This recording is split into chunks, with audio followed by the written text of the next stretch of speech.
Hi, I'm Tucker, and today we've all heard the vow, till death do us part, but these couples never even made it to the honeymoon. From a newlywed couple disappearing on a dark highway, to a Kyoto ceremony that became the scene of a stalker's final act of revenge, ending their vows in the most unexpected way possible. It was October 18, 2014, near Apache Junction, Arizona. The desert air had cooled after a long afternoon, and traffic along the two-lane roads outside Mesa was starting to thin. As the sun disappeared behind the Superstition Mountains, wedding guests stood beside their cars while the pavement still held the day's heat. Somewhere in that slow-moving line of cars was Daniel Ruiz, 29, a mechanic from Mesa who had waited nearly 8 years to finally marry Kayla Hades, 28, earlier that afternoon. Friends said Daniel was the kind of guy who quietly lowered repair prices if somebody looked stressed about money. Not flashy or reckless, just somebody who trusted his hands and trusted machines, maybe a little too much. Daniel and Kayla had spent years putting the wedding off because of financial needs, so when the day finally came, they built most of it themselves instead of paying for something expensive. Family members helped make decorations, set up tables, and prepare the reception. It looked simple, but honestly that's probably why it meant so much to them. Daniel insisted on riding his black cruiser motorcycle to the reception because it was the one thing he truly loved and wanted included in the day. After sunset, guests tied cans and ribbons behind the bike while relatives filmed in the parking lot. Kayla still wore her wedding dress with part of it pinned up so it wouldn't catch the wheel. Neither wore helmets because the ride was short. Earlier, windstorms had also blown loose sand across parts of the road. In daylight, it was visible. At dusk, it blended into the pavement. Several guests followed behind in cars but gave the couple space. Based on my research, Daniel wasn't speeding or showing off on the road, but the fading light, the cans dragging behind the bike, and Kayla's dress shifting her position slightly all added small problems at the same time. About 10 minutes into the ride, Daniel entered a left-hand curve. The rear tire crossed a thin strip of sand near the edge of the lane, and the bike suddenly slipped sideways. Witnesses later said it happened so fast it barely even looked real at first. Daniel hit the road first. His shoulder slammed into the asphalt, then the back of his head struck hard enough to fracture the base of his skull almost instantly. Kayla was thrown behind him and slid directly into the back of his head before either of them fully stopped moving. That second impact confused responders at first. Kayla's front teeth shattered, and fragments were later found inside Daniel's skull fracture, while the motorcycle scraped down the road with sparks and wedding cans trailing behind it. Guests called 911 almost immediately. Kayla was still conscious, bleeding heavily from her mouth and face, but Daniel never moved again. Paramedics arrived around 12 minutes later and pronounced him dead at the scene. The post-mortem later confirmed fatal blunt force head trauma. Investigators ruled the crash accidental and found no evidence Daniel had been speeding or drinking. The reception hall stayed fully lit all night, while relatives waited for updates that never improved. Kayla survived the crash after undergoing surgery for severe facial injuries and dental reconstruction, but according to relatives, she rarely spoke publicly about the accident afterward. And the worst part about this story is that, despite everything, Daniel's family members still blamed Kayla. Within months, she left Arizona completely. Daniel's crash already felt cruel, but this next wedding proves the worst dangers are sometimes sitting quietly in the background the entire time. It was June 7, 2015, outside Lafayette, Louisiana. The backyard air was heavy with barbecue smoke and propane nobody realized was leaking near the serving tent. Kids ran between folding tables while guests carried food past the grill that would later explode. Like a lot of second chances, Marlene Boudreau, 54, never thought this wedding would actually happen. She spent nearly 30 years working in a middle school cafeteria, waking up before sunrise to cook breakfast for kids who barely noticed her. After her first husband died in 2008, she stayed alone for years before reconnecting with Henry Cole, 56, her first boyfriend she hadn't seen since the early 1980s. Henry's property sat outside the city, surrounded by pecan trees and uneven grass fields. Neither of them cared about expensive weddings. Most of the decorations came from dollar stores, church donations, and relatives helping out. It's an intimate backyard family party. The food sat beneath a rented canopy beside a propane grill brought in for a crawfish boil. Earlier that afternoon, one of Henry's cousins mentioned smelling gas near the grill, but another relative brushed it off because the burners were already running. Nobody stopped cooking. Investigators later found that a worn rubber seal inside the propane connector had likely been leaking slowly all day, and that's what makes this story so terrifying. The danger was sitting there the entire time, but no one saw it coming. By sunset, around 60 people filled the yard while grandchildren ran through the dance area, and the Bluetooth speaker kept cutting out. Marlene stayed near the serving tent greeting guests because she couldn't sit still while people needed help. Even at her own wedding, she was still taking care of everyone else. Then the small mistakes started stacking together. The grill burners had been turned off, but the propane valve stayed partly open. With almost no wind moving through the yard, gas slowly collected beneath the canopy. Around 7:40 p.m., Marlene's cousin Denise walked over carrying a citronella candle toward the food tables. The explosion happened the second the lighter clicked. Guests later described hearing a deep thump before the entire side of the tent flashed orange. Witnesses saw the fireball spreading beneath the canopy in less than 2 seconds. Marlene was seen standing closest to the grill when it ignited, so she was blasted backward into the patio steps before flames rolled across her dress. Witnesses said Marlene's dress caught fire almost instantly. Flames ran up one sleeve and into her hair while Henry and 2 relatives pulled her down into the grass, trying to smother the fire with tablecloths and coolers full of melted ice water. And honestly, that's probably the worst part of the whole story. One minute, everyone's eating and laughing at a wedding, and the next, her own family is desperately trying to keep her alive right there in the yard. Several guests suffered smaller burns, but Marlene took the full force of the blast. Fire crews arrived about 9 minutes later and found severe burns across her arms, chest, neck, and face. She was airlifted to a regional burn unit, where doctors initially believed she might survive, but burns covering nearly 40% of her body eventually caused severe infection and septic shock. In simple terms, the injuries became too much for her body to fight, and her organs slowly began shutting down. Investigators later confirmed the propane valve failed because of a damaged seal inside the connector. The rental company eventually settled multiple lawsuits tied to inspection failures. Henry reportedly never held another family gathering on the property afterward. Marlene's story is terrifying because nobody realized the danger was already underneath them, but Ethan and Mai's wedding feels even worse to me because people actually saw the warnings and ignored them anyway.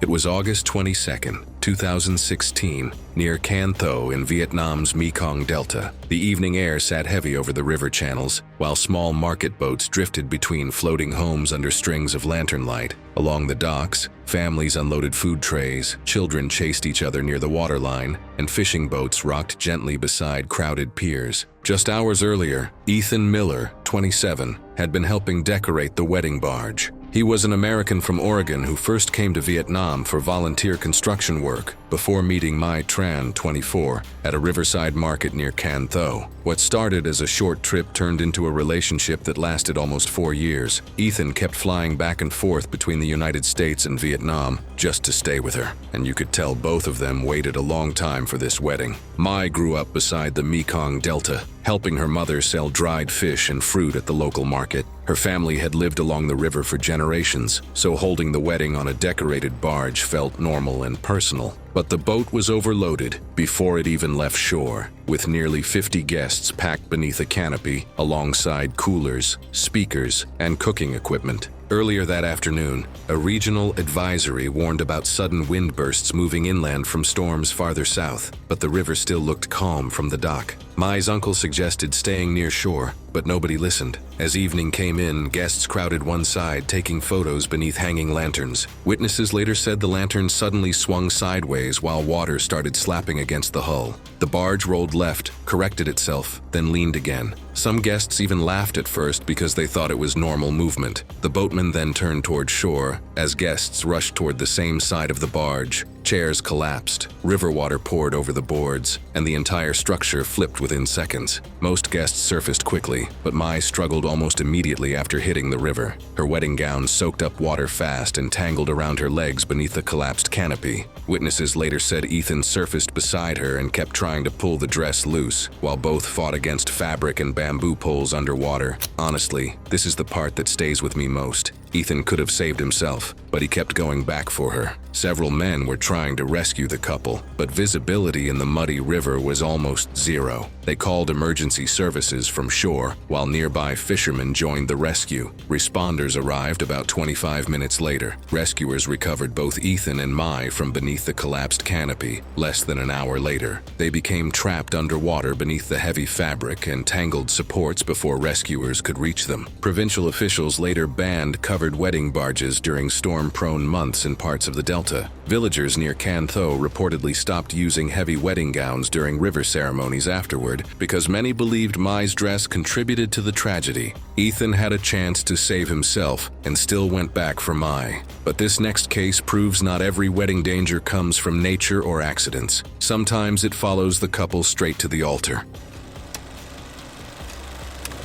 It was April 9, 2017, in Kyoto, Japan. Earlier, rain had left the stone streets dark beneath rows of cherry trees, while tourists crowded the narrow sidewalks around the Gion district. Hana Mori, 27 years old, worked at a small bookstore near downtown Kyoto and spent years waiting for the wedding of her dream. She liked routines, quiet cafes, and small spaces where people could actually talk. She and Kenji specifically avoided large hotel venues because they wanted something simple and private. Kenji Takahashi worked IT support for a local electronics company, but most of the stress leading into the wedding came from his former relationship with Rika Yamamoto. Months after the breakup, she still acted like the relationship never ended. She mailed gifts to his parents' house, booked reservations under both their names, and repeatedly showed up at places connected to the couple uninvited. After several incidents, Kenji briefly filed for a restraining order, but as the months passed without contact, both families convinced themselves she had finally moved on. The private ceremony area sat beside a public cherry blossom garden, connected by narrow walking paths and low wooden fencing. During spring season, tourists and photographers constantly moved through nearby sections taking pictures.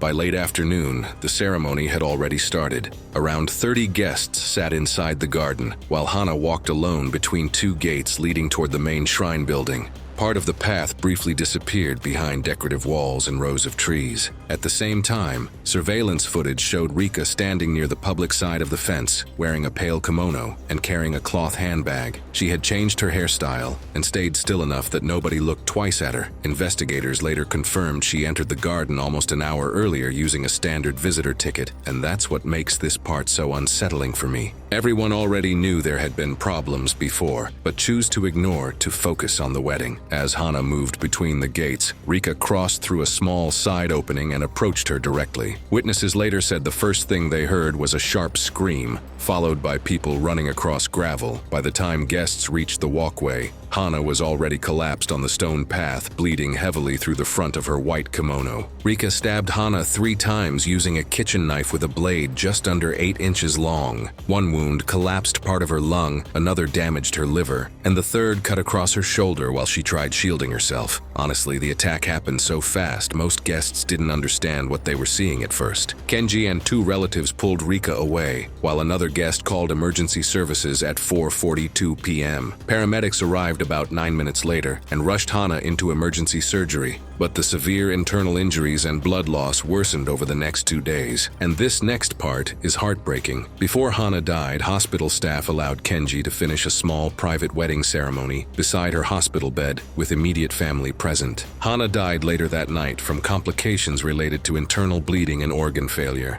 Rika was restrained at the shrine by guests until police arrived and arrested her at the scene. She was charged with murder, unlawful weapon possession, and violating the restraining order. She was later found guilty in court and sentenced to life imprisonment with psychiatric supervision ordered during her incarceration. Hana and Kenji finally got their wedding, just not where they expected it to happen. And honestly, the next story feels disturbing in a completely different way because the danger ended up sitting right on the dessert table.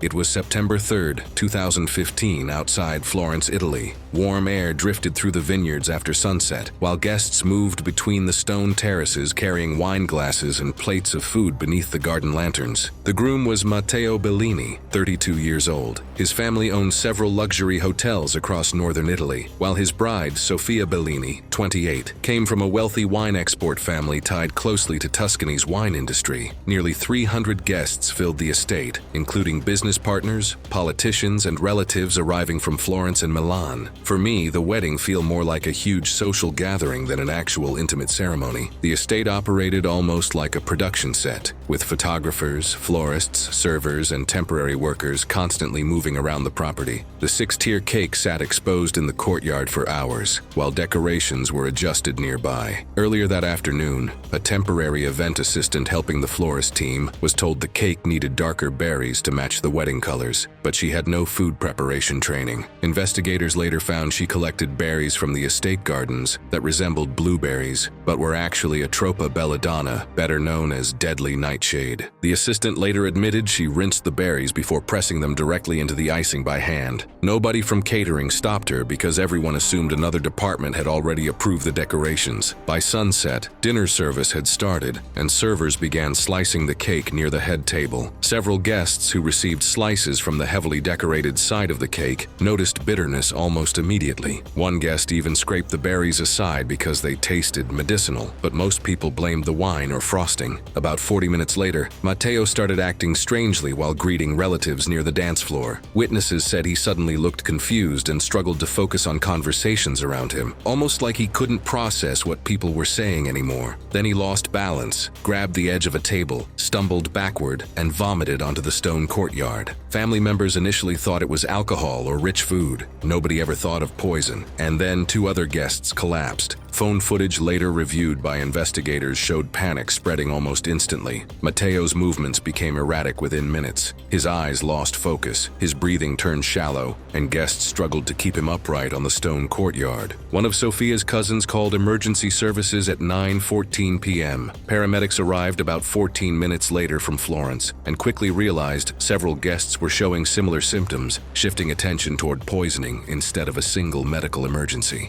Matteo died at the hospital less than 3 hours later. Toxicology confirmed severe belladonna poisoning, and investigators believed he consumed the highest concentration of contaminated berries from the heavily decorated sections of the cake. Several other guests were treated and later recovered. Investigators later traced the poisoning to the cake decorations after surveillance footage showed the temporary event assistant carrying berries from the estate garden into the preparation area earlier that day. Prosecutors opened a criminal negligence investigation into the estate and catering staff, but no homicide charges were filed because investigators ruled the poisoning accidental. Sophia later turned over wedding footage and staff schedules to investigators during the negligence investigation. The vineyard later removed toxic ornamental plants near the food areas and introduced stricter safety rules for wedding staff. This wedding fell apart because one small mistake passed through too many people without anyone questioning it. But this next story proves nature can destroy everything in seconds, no matter how prepared you are.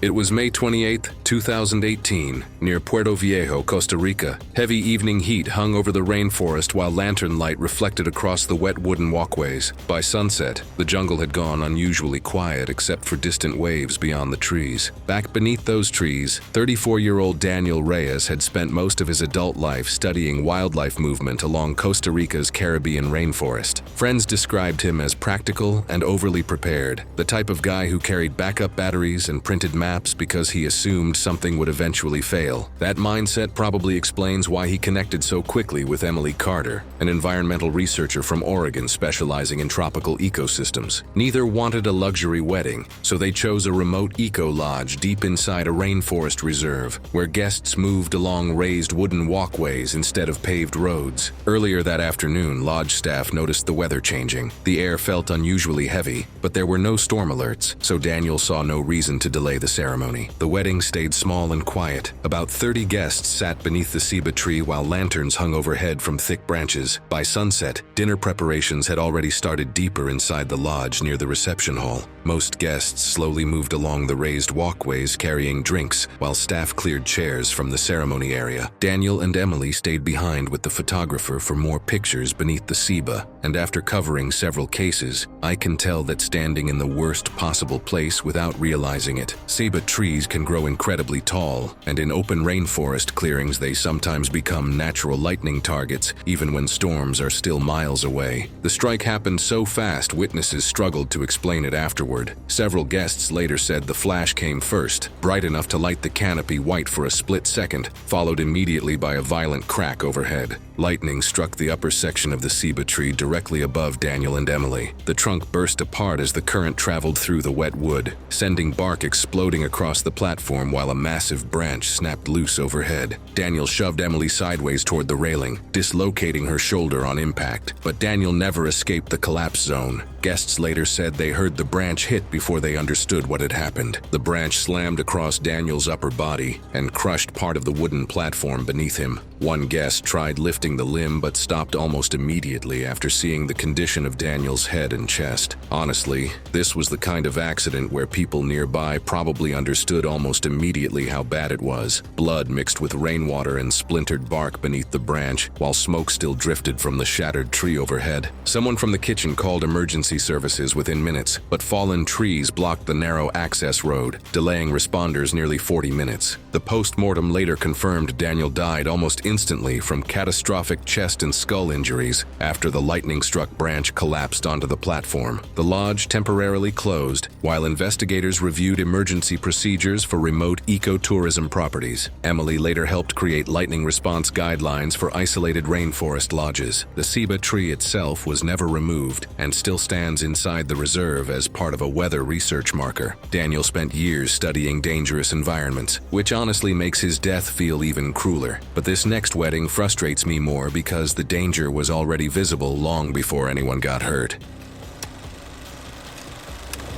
It was December 16, 2016, in central Nairobi. Evening rain had left the streets shining beneath traffic lights, while music from rooftop venues drifted above the sound of matatus and motorcycle taxis below. The air felt humid and restless, with low clouds hanging over the skyline as crowds moved between hotels and late-night restaurants. Like most engineers, David Mwangi, 28, noticed details other people ignored. He worked for a small consulting company inspecting drainage systems and apartment repairs around Nairobi. Friends described him as careful to the point of being annoying. He checked loose chairs before sitting down, looked at ceiling cracks in restaurants, and once refused to stand on a hotel balcony because the railing moved when he touched it. And that's what makes this case feel so cruel. That morning, David was marrying his fiancée, Miriam Odede, 26, a high school teacher from Embakasi. They picked the rooftop hotel because it looked elegant online, without costing luxury-level money. The building itself was older than most guests realized. Fresh paint covered the railings, decorative panels hid cracked concrete, and years of rain exposure had already weakened parts of the rooftop structure from the inside. The wedding started smoothly around 5:30 p.m.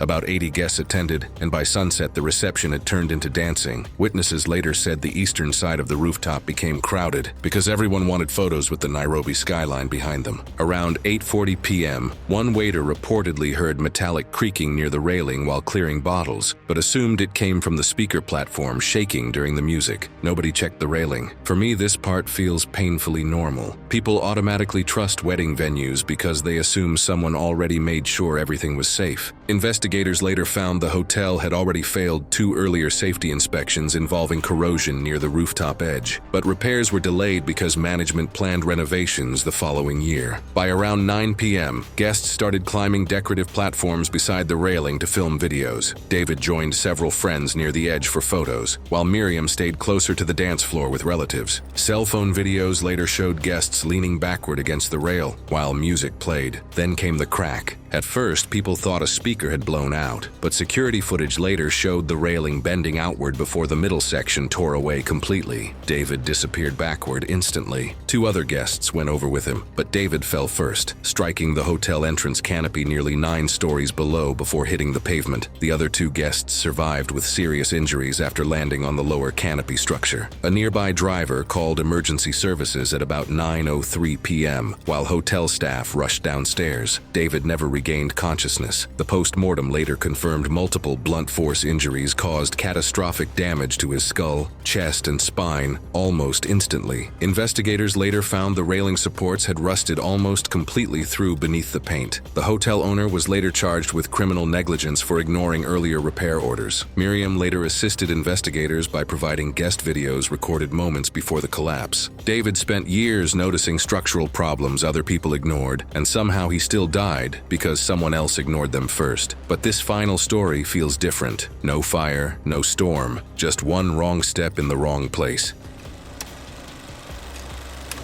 It was July 14, 2013 in North Wales where the skies had finally cleared after days of steady rain. Dinerwig Quarry overlooked a quiet afternoon of hikers, parked camper vans, and narrow slate paths still damp from the weather. Down in the nearby villages, pubs were filling up for Sunday dinner, while the mountains stayed wrapped in cool mist. Just beyond the reception stood Elise Morgan, 26 years old, a florist from Bangor who spent most mornings loading flower buckets into a rusted white van before sunrise. She liked wild arrangements more than expensive ones, which is why nearly every decoration at the wedding came from nearby fields she picked herself earlier that week. And honestly, old slate quarries in Wales can be deceptive. The ledges often look flat and stable, but heavy rain can loosen the thin slate layers underneath without anyone noticing. Water slips into cracks and weakens the rock from below, while the surface still looks solid. Locals knew the area could be dangerous, but people still used it constantly for photos because the sunset views looked incredible.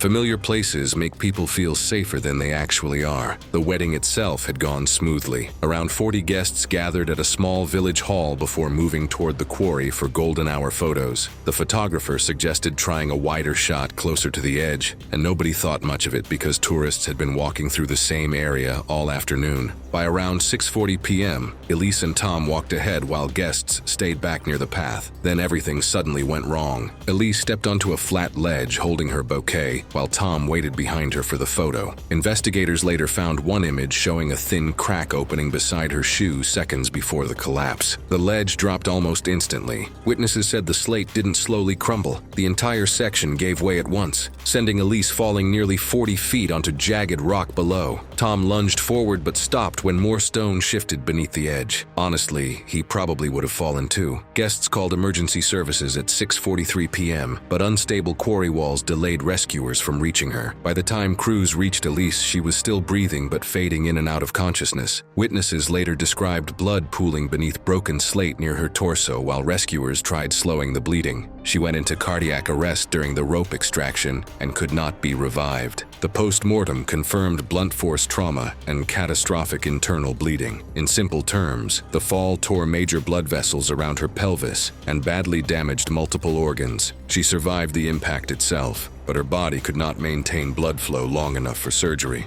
Investigators ruled the death accidental. Officials later fenced off the overlook permanently after finding nearby ledges had also loosened from rainwater erosion. Tom reportedly kept Elise's dried wedding bouquet framed inside his home for years afterward.